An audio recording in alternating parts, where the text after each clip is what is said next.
Ce matin, il pleut et ça faisait longtemps qu'il n'y avait pas de pluie. La pluie éveille comme une fatigue, un sentiment léger de lassitude. On sent bien qu'il serait tout bon de mobiliser en nous des ressources inédites, mais le contexte reste laid et souvent troublant pour du vrai, d'autant que distanciation sociale et pire encore, gestes barrières font partie du vocabulaire indigeste et violent de la pandémie, sans parler de la frustration de cette forme de privation, surtout des gens, des choses qu'on échange et qu'on se dit et qui nous disent, nous, quand nous sommes ensemble, quand on n'est pas, comme maintenant, dans ce vide de l'isolement. Quand le confinement est devenu une réalité, le 18 mars, nos cœurs se sont crispés. Je demande à Gabrielle si, pour elle, ça a été ça aussi, honnêtement. Alors, honnêtement, les premiers sentiments qui ont accompagné ce confinement ont été tristesse et frustration. J'étais censée commencer un voyage missionnaire fin mars et au lieu de ça, je suis venue me confiner en Belgique. Donc il y a eu un réel changement dans mon programme. Et puis depuis 3 mois, j'étais entourée d'une 40aine de personnes et je me retrouve seule chez moi confinée. Donc le contact humain m'a beaucoup manqué au début aussi. Mais maintenant, en fait, je prends vraiment l'occasion d'avoir du temps pour le passer avec Dieu.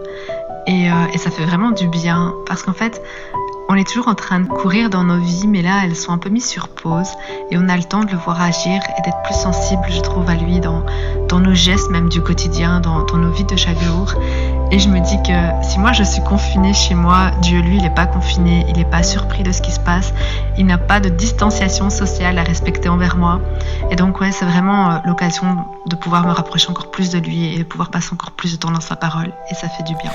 Un sociologue parlait l'autre jour de l'opportunité inouïe que nous avons devant nous quand nous voilà comme ici en prise avec une crise qui force l'enfermement, de poser des choix de vie autres, de ces choix qui modifient profondément notre attitude relationnelle. Dans l'imaginaire biblique, le lieu d'enfermement, c'est le désert.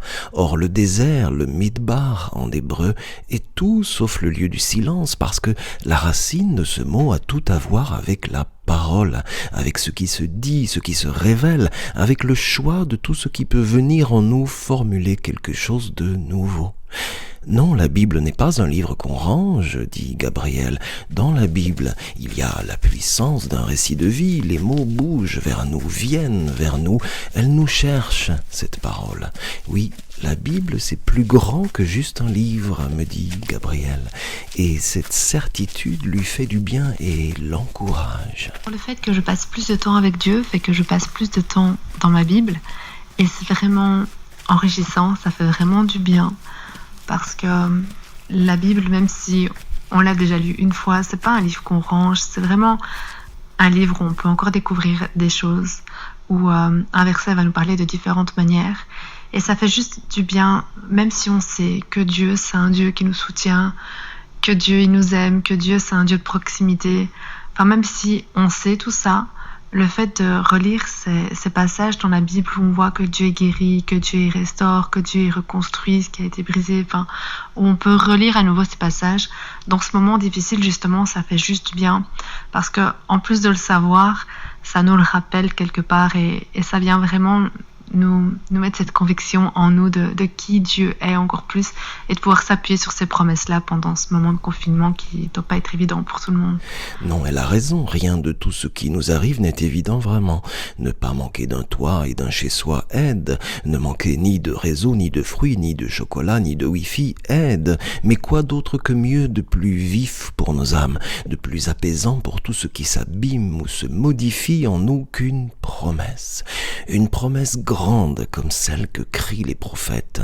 C'est là où se pose Gabrielle, c'est là que sont les mots qui tissent la matière belle de son intérieure Bible ces jours-ci.